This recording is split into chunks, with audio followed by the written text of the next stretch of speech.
Hey guys, welcome to the Movie Chick's brand new show, Bedtime Reviews. Welcome to my bedroom. Okay, I've been dying to do some review shows for you guys, and as you all know, I've been having some health problems, and the best place for me to be is in my bed. So I figured, why not bring you guys into my bedroom and do some reviews here and then have some fun friends to come review them with me. I thought this was a really fun way for me to be able to still be telling you guys about movies without putting myself out too much. I love to put myself out there, though. You guys know that. So if you guys sporadically see my hand or leg just fly in a different direction, don't worry, it happens. Maybe I'm just trying to be Iron Man. Who knows? But that's not what we're talking about today. So the first movie we're going to review on Bedtime Reviews is, I don't know if you can see the cover of this, but it's amazing. It's Disney's brand new film, The Jungle Book. We've got Baloo. We've got Baby Baloo. Baby Baloo. I love these little Disney Infinity things. Figures are great. They're great. Even if you don't have the game, they're just amazing to have. Like, they're very well done figures. Wait, these are part of a game? Yeah.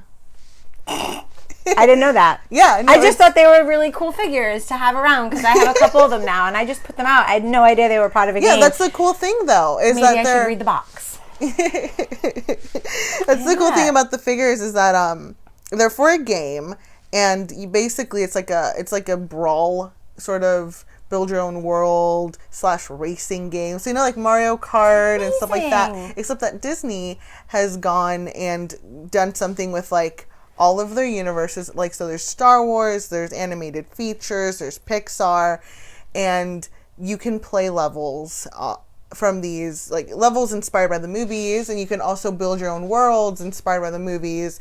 And what you do is you have to buy the figure to have the player. But it's like it would seem like it's kind of like oh, they're just trying to get you to buy like more toys, but the figures are really well done. Like, they're amazing. Details, like, you want to have them on display when you're not playing. I thought this was just I just pictured the Reading Rainbow, The More You Know, hitting over my head because I was like, I had no idea. Or like the Tinkerbell from the Disney movie when it starts just goes doo-doo-doo. Yeah, I just learned something. The more you know. I just learned something new. You guys know me. I'm Krisily Kennedy from the Movie Chickk. If you don't know this lovely lady, let her introduce herself. Hey everyone, I'm Sabina Ibarra, and I'm with Legion of Leia and comingsoon.net. Yeah, and she also writes some reviews for us as well, so you will check out her Captain America Civil War review. We will be doing a video review, but she'll also be doing a written review for those of you who want a little bit more info. Let's get into Jungle Book. I'm so excited about this movie because I really, really loved the original Disney animated film. Like, I grew up with it. I also grew up with that weird one with the really old guy in it that we just but like young adult-ish. We don't talk about that one. We'll just pretend that one didn't happen because I would like to. But the Disney animated film was amazing. It was done really well. It was so much fun. It had everything a Disney animated film has. It deals with sadness and death and loss, but it also deals with family and friends and finding yourself and had great songs. Yes. Such great songs. Except the Buzzard song. Yeah, no, I don't like that one either. One's so bad. Like that one either. But like, I literally through my life have definitely so many Disney songs, but definitely the songs from the animated Jungle Book. I mean, I Want to Be Like You. I've definitely walked around and sung in my house. I don't know about the Trust in Me. I don't know if maybe I've tried to use that on people, but I don't know if it ever worked as good as it did with Ka in the original. Yeah, but it's funny because I didn't rewatch the Jungle Book animated until right before we saw the movie.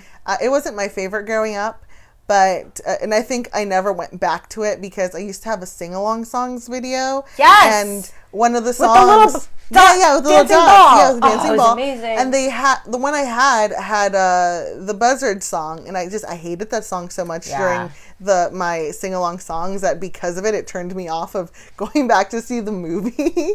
And then I rewatched it, recently as an adult before seeing the live-action Jungle Book, and I was like, this is really good. It is really good. It's really amazing.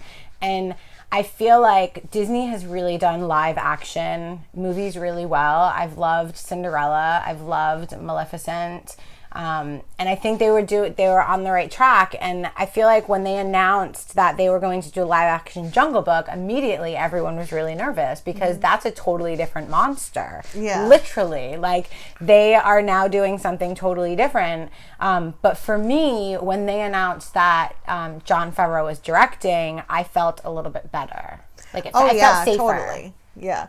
It's so funny. For years, since Disney's acquired the Marvel Cinematic Universe stuff and Star Wars, I used to get like kind of upset because for all those movies, the creative teams behind them were 100% fans first and foremost, and then creative directors or writers and whatnot. And for the Disney movies, I haven't been 100% happy with some of the adaptations. I mean, Maleficent was an interesting, I call it like an AU take, so alternate universe take.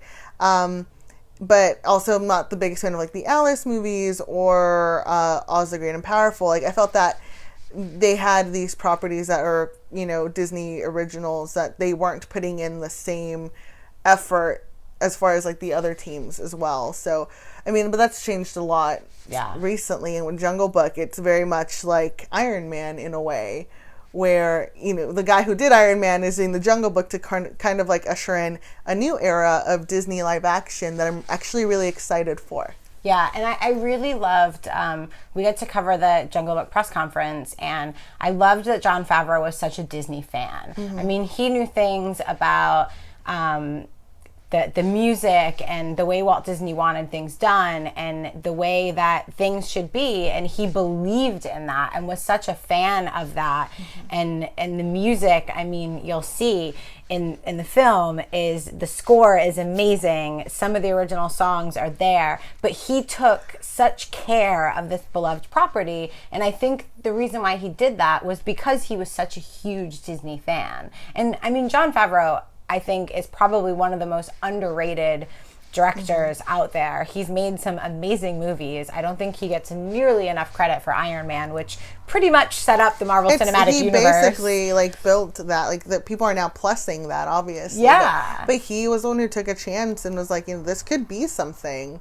And it's, you know, grown so much. Yeah, and I mean, he directed Elf. He directed Chef, which Love was... Chef. If you guys haven't seen Chef, you have to go see Chef. It's amazing. He's such an amazing director. His attention to detail, you see it so strongly, I think, in Chef. But his attention to detail is just amazing, and it shows in this movie so, so much. So I think Jon Favreau did an amazing job. I was always such a big fan of him, and this just kind of made me like, yay! I was so excited, and to hear him talk about it was amazing. Like, it was really great to hear him be happy to talk about something he made, and you know, there was that time before Chef where he was just really burnt out, and you know, like, we all, like, obviously on the internet a lot of stuff is said, but you know, we don't know how people feel when they're put in like the shoes of a director and the pressure that like the studios have and stuff. And so, I mean, it was funny because in Chef, it's totally meta. Like, when he's talking about, like, being a chef and cooking and then having to make the same dishes over and over and over again, that you lose the flavor. Yes. And Chef was totally like him, going back his life and going back to the roots and stuff.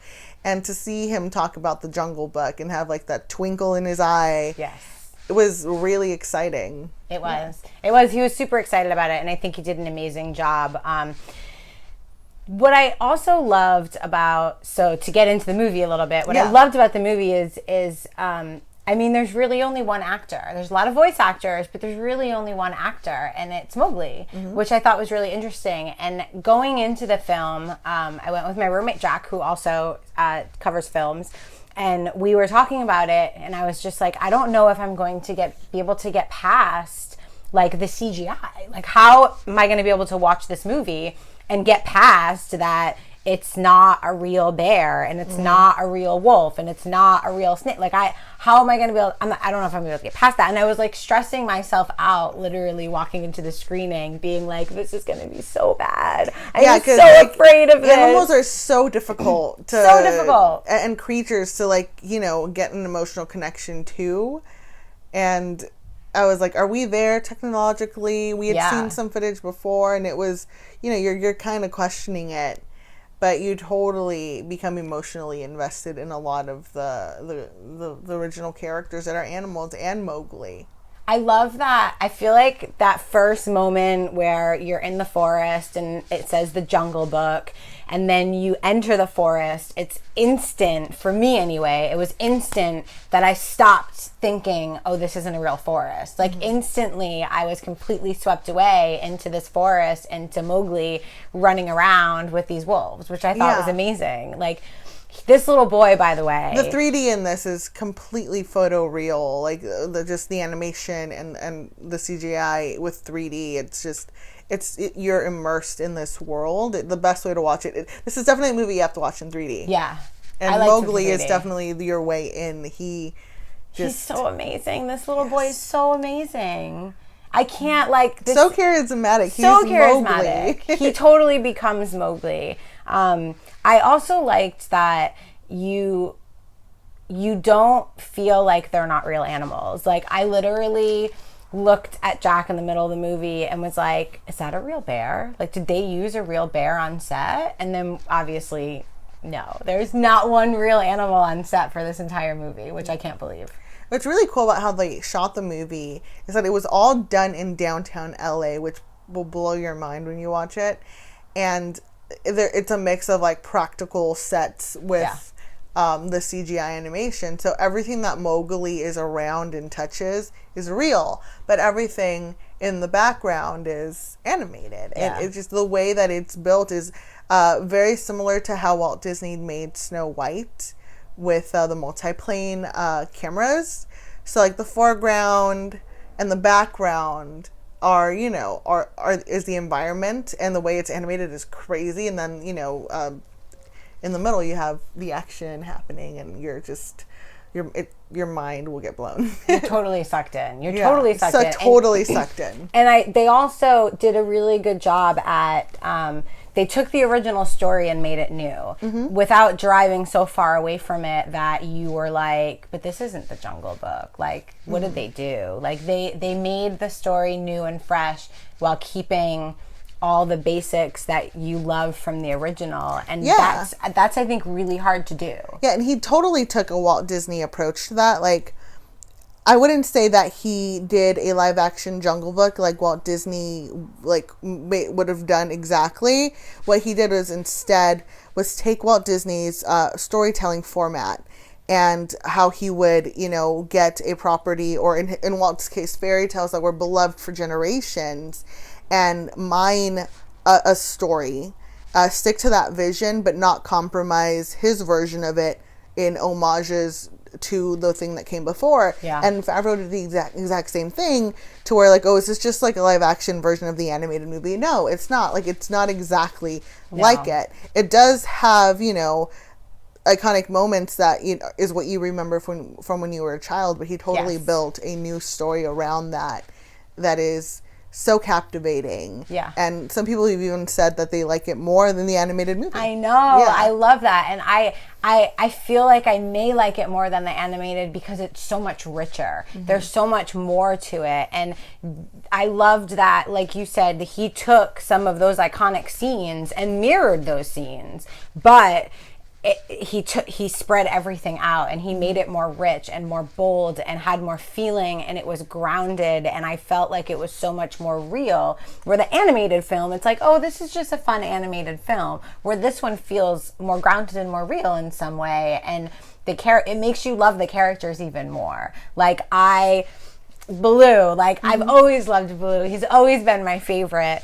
But Bill Murray is so good. Bill Murray's amazing. Yes. But he's silly and funny and goofy in the animated one, and in this one, he's still silly and funny, but he's also so much more real and has feeling and depth, and it makes you just fall in love with these characters all over again. Christopher Walken was amazing as King Louie. He was so great as King Louie. So as soon as he starts talking, like, I feel like the audience erupted into laughter because his voice is just so iconic. It's so great, and he's so perfect for King Louie. And what a great scene that was. Like, I can't even believe that they didn't go shoot at a real temple. Like, there were moments where I was like, I can't believe that this isn't a real temple, like, after watching the movie, because during the movie I was completely immersed. But after the movie I was like, wait, that wasn't a real temple? Wait, that wasn't this? Like, I was so blown away, because that scene with King Louis and all the monkeys was beautiful and brilliant. And we do get a song, by the way. We do get 2 songs. We get 2 songs in this one from the original, and then which is so great. It's so great that they were able to fit that in and make it work. Like, the only thing that I didn't like about Cinderella is that they didn't keep the music. Yes, and it was weird, because on the soundtrack they actually had Helena Bonham Carter singing Bippity Boppity Boo, and it was really, really good. Really good. I know that is one thing that I didn't like about Cinderella, and is something that Jon Favreau did amazingly, and working with the score and making sure that how can we make these songs that everybody loves and knows fit into this movie without taking them out of the movie, because it is so grounded and more of everything. And he was able to fit that in a way that made it work and made it fun, and didn't make it feel like that cheesy kind of animated Disney movie that we know, I think. Yeah, totally. What else? Who else is there to talk about? I mean, I feel like Mowgli, there's not enough things to say about this little boy who just amazed them so much and was so mind-blowing in this movie. And I loved that we talked about this before we started filming, that with the CGI technology and with everything looking so real, Jon Favreau had said that movies that he went to kind of mimic in a way were Avatar and Life of Pi. And Life of Pi did that tiger so well. And you can see that in this, that they were able to do that, but even take it a step further where it was even more real. They're totally pushing the technological boundaries of what you can do with CGI right now. Yeah. It was pretty amazing. So good. So I think we talked about everything we loved about the film. Was there anything that you didn't like about the film? Anything I didn't like? It's tough to think of what I didn't like about the film. I know that changing Ka into a female voice done by Scarlett Johansson. So it was a very interesting choice. It made her very seductive. Yes. But it also kind of like, her voice is, I think at this point, very iconic for that. We share a brain. Yes. We share a brain. That's my only problem. Yeah. And that's like picking. That's me having that's just to nitpicking, though. That's like nitpicking. That's like, it's not going to make or break the movie. I still love the film. I still want everybody to go see it. But if I had to pick up one thing that I didn't like about the movie, it's exactly that. We totally share a brain. I hated... Like, it made me angry that Ka was sexy. Like, Scarlett Johansson is amazing. She's amazing. I just want to put that out there. I don't... But, like, a sexy snake talking to a little kid was a little, like... Yeah. Okay, it's an interesting choice. Yeah. I mean, if I'm Jon Favreau, I'm going to look for any excuse to work with Scarlett Johansson, obviously. Too. So, whatever. But that is my one problem with the film. Oh, the other thing I wanted to say that I loved that we learned that I thought was really interesting that you guys may not know is that in most animated films or most films that there's a lot of CGI work done and there's a lot of voiceover work done, the actors are in voiceover booths by themselves. They work mostly by themselves. They just hear what the other actor is saying and act on that. And one of the things that Jon did with this movie is he changed that, where he allowed some of the voice work to be done together. He allowed Ben Kingsley and Neil Sethi, who plays Mowgli, work together. And they were able to really get so much more. And I think that you can tell. I think that when you see as many movies as we do, sometimes you can hear that disconnect in voiceover work. And not that it makes or breaks a movie, but sometimes you can just feel that. And I think that having those two actors be able to work together in the voice booth and not just be, here's what he said, play on that. And maybe part of that was because, Neil was such a young boy, but I think that Jon did it right and made it, I think it made it the performance that much more powerful and that much more meaningful. And I think that's a really cool fun fact to know, that this was one of those ones that the voiceover work wasn't done in separate booths all over the city. They actually were able to work together, which I thought was really cool. Anything else? Did we miss anything? Yeah, I think I think we covered everything. That's it. Yeah. I feel like if you love Disney movies and if you loved the original Jungle Book, you have to go see this. Mm-hmm. If you love what Disney's done with all the live action work, go see it. If you doubt this movie in any way, shape, or form, I hope that both of us are letting you know, do not doubt it. Yeah. Don't. It's amazing. Give it a chance. It's so amazing. Even if you're like on the fence about it, just go see it at like $7 Tuesday at the movie theater, you know? And it's such a great movie for adults and for kids and for families. Like, this is such a great movie to go with your mom and dad or with your little brother or with your children. Like, I think this is such a great family movie. And it's definitely a movie that shows that movie theater going experiences are still very important. Yes. Because it's really hard to, like, this movie is definitely something you have to see in theaters, and you have to see it in 3D. Yeah. And I'm not a fan of 3D. I'm not a fan of 3D saying either. That is big. That's a really? Big, yeah, I have glasses. We share a brain. And so usually I get a headache for 3D movies. And so I hate it when a movie's been made into 3D post-production, you know, like post-conversion.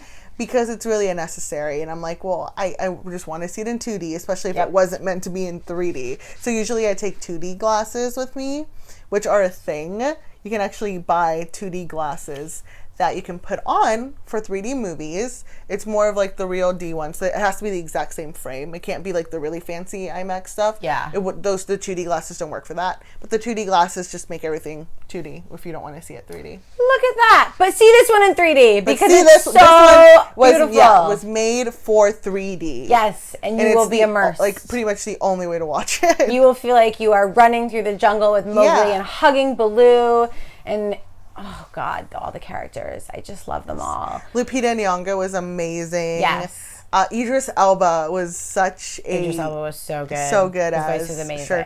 Shere Khan, yeah. Just that deep, like, he was so menacing. He was menacing. He was, I mean, he is the sweetest guy in the world. Yeah, but sometimes totally. his voice can be super menacing and scary. But he was amazing. So you guys must go check out The Jungle Book in 3D because I said so. And because look how cute Baloo is. He's so my favorite. I love him. I want to take him everywhere. Thank you guys so much for checking out our very first Movie Chickk Bedtime Review. We will be also reviewing Captain America Civil War. So make sure you come back for that. If you like this video, please give us a thumbs up. Don't forget to subscribe to our Movie Chickk channel on YouTube. We're on Facebook. We're on Twitter. It's Movie Chickk with 2 Ks like me. You guys can find me on Twitter and all social media at Krisily. And Sabina, where can they find you? You can find me on Twitter at Sabina has no R. I love it. All right, guys. Thank you so much for checking out this video, and we will see you next time. Bye. Toodles.